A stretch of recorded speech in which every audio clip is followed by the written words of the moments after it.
Last Shankar గారు మాట్లాడలేదు Osmania university నుంచి, దీని మీద తను కూడా కొట్లాడుతున్నాడు. యాక్చువల్గా తను మాట్లాడతాడు.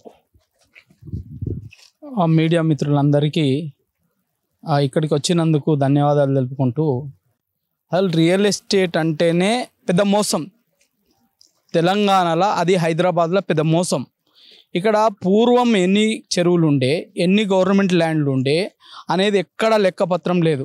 మొత్తం తెలంగాణ సాధించుకున్న తెల్లారి ఏదో అద్భుతాలు సృష్టిస్తున్నామని మొత్తం ఎక్కడికక్కడ ధరణి తెచ్చేసి దరిద్రం పెట్టేసింది తెలంగాణ మీద. మీరు ఎక్కడన్నా చూడుండ్రి, నేను ఇవాళ ఇది, మీరు ఇవాళ ఇది చూపెడుతుండ్రు.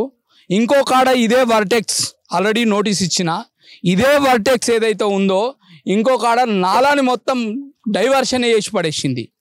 ఇనాం భూములని మొత్తం ఏది డెవలప్మెంట్కి తీసుకున్నది. తీసుకోవచ్చా చట్ట ప్రకారం? రామసముద్రం కుంట మియాపూర్లో సేమ్ ఇట్లే చెరువు మొత్తం కబ్జా పెట్టి అన్నీ.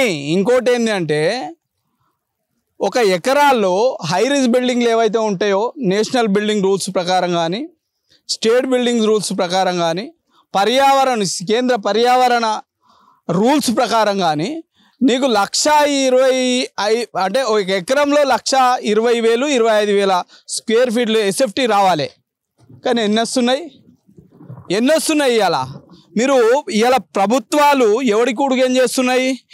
నిన్న మొన్న దాకా ఇదే వెంచర్లో ఒక సహభాగస్వామిగా ఉన్న ఒక నేత గతంలో టీఆర్ఎస్ పార్టీలో ఉండు, ఇప్పుడు ఆస్తులు కాపాడుకోవడానికి, రియల్ ఎస్టేట్ చేసుకోవడానికి, బిజినెస్లు చేసుకోవడానికి ఇలా మళ్ళీ అధికార పక్షంకి వచ్చిండ్రు. వాడే వీడు, వీడే వాడు, ఏమున్నదిగా. ఇక్కడ పక్కకే ఇదే వెంచర్లో పక్కకే పాపం ఎవరు కొమటళ్ళు, గుప్తాలు, వాళ్ళ భూమిని కూడా ఈయన కూడా గుప్తానే అనుకుంటా, వర్టెక్స్ వర్మ. ఈ వర్టెక్స్ వర్మ మీద స్టేటస్కో ఉంది ఆర్డర్. స్టేటస్కో ఉండగా కూడా ఆ భూమిని ఎంక్రోచ్మెంట్ చేసి ఇలా వాళ్ళని అరిగోస పెడుతుండు. ఇలా ఇక్కడ ప్రభుత్వ భూములు, కుంటలు, చెరువులు అన్నీ మాయం చేసిన తర్వాత రేపు ప్రభుత్వం వెలికి తీస్తుంది ఇక్కడ కుంటుంది అని వెలికి తీసిన తర్వాత పరిస్థితి ఏంది? ఇలా మాలాంటి వాళ్ళం అన్యాయం ఎక్కడ జరుగుతుందో అక్కడ నిలబడుతున్నాం. నిలబడ్డప్పుడు ఇలా కుంటుంది అని ఐడెంటిఫై చేసిన తర్వాత 10 విల్లాలో 20 విల్లాలో కొన్న తర్వాత కొన్న వాళ్ళ పరిస్థితి ఏంది?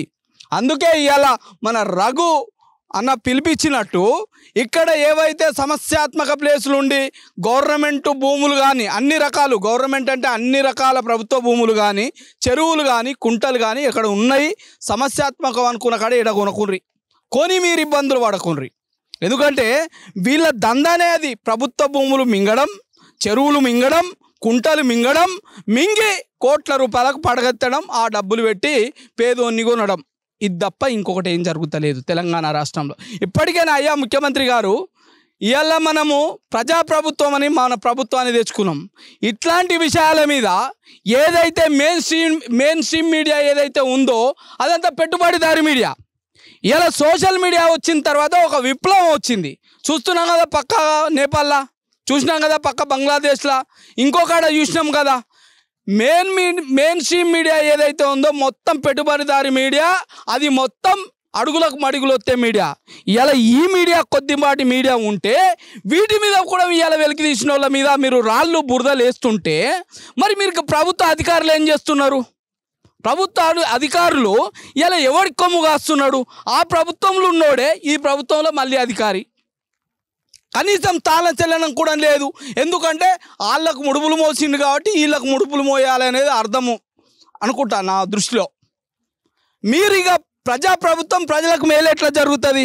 ఇలా ఇక్కడ 2 కోట్లు 3 కోట్లు 5 కోట్లు ఏదో ఉద్యోగం లేకపోతే వ్యాపారం చేసుకునే ఒక వ్యక్తి కొన్న తర్వాత వాడి పరిస్థితి ఏంది? ఎవడు జవాబుదారీతనము? ఇవాళ అర కొర 1 2 అట్లా చూపించుకోవడానికి ఏదైనా రిప్రజెంటేషన్స్ పోతే వాళ్ళ మీద ఫైన్లు వేస్తుండ్రు తప్ప అది ఎందుకుందో, ఎవరి కోసం ఉందో, ఆ హెచ్ఎండిఏ ఎందుకుందో, ఈ జిహెచ్ఎంసీ ఎవరి కోసం ఉందో ఎవరికి అర్థం కాని పరిస్థితి.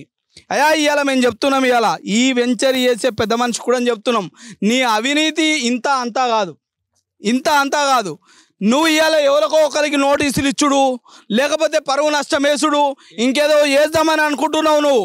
బిడ్డ చూసుకో, ఇవాళ మీరేదైతే ఆంధ్ర పెట్టుబడిదారులకు వ్యతిరేకంగా మేము ఇవాళ కొట్లాడినాం, ఆంధ్ర రాజకీయ నాయకులను తన్ని తరిమేసినాం. ఇక మీరు పెట్టుబడిదారులు ఉన్నారు, ఇవాళ మిమ్మల్ని తన్ని తరిమేసే రోజు ఇలా ముందటికి వస్తుంది బిడ్డ. చెప్తున్నాం ఇవాళ తెలంగాణ బిడ్డల మీద ఎవరి మీదనన్నా మీరు అక్కసుతోటి మీరు ఉన్న నిజాయితీగా బయట పెడితే అక్కసుతోటి మీరు ఇది చేస్తే ఖచ్చితంగా మీకు గుణపాఠం చెప్తాం. తప్పకుండా ఇది ఇవాళ మా గడ్డ మీద సంపాదించిన ప్రతి రూపాయి మా బిడ్డ ఎవడు మోసపోకుండా ఉండడానికి కోసం ఆ రోజు ఆంధ్ర నేతలను తన్ని తరిమేసిన మిమ్మల్ని కూడా తన్ని తరిమేసే రోజు వస్తుంది అనేది మనం మీరు గుర్తుపెట్టుకోవాలి. ఇలా మీరు నోటీసులు ఇస్తాం, ఇబ్బందులు పెడతాం అంటే సామధాన భేద దండోపాయాలన్నీ మాకు తెలుసు, మీ దందాలు అన్నీ తెలుసు, మీ ఎట్లా ఆపాలి, మిమ్మల్ని ఏం చేయాలి అన్న విషయాలన్నీ మాకు తెలుసు. ఇకనైనా ఒళ్ళు దగ్గర పెట్టుకోండి, మీ నోర్లు జాగ్రత్తగా ఉంచుకోండి.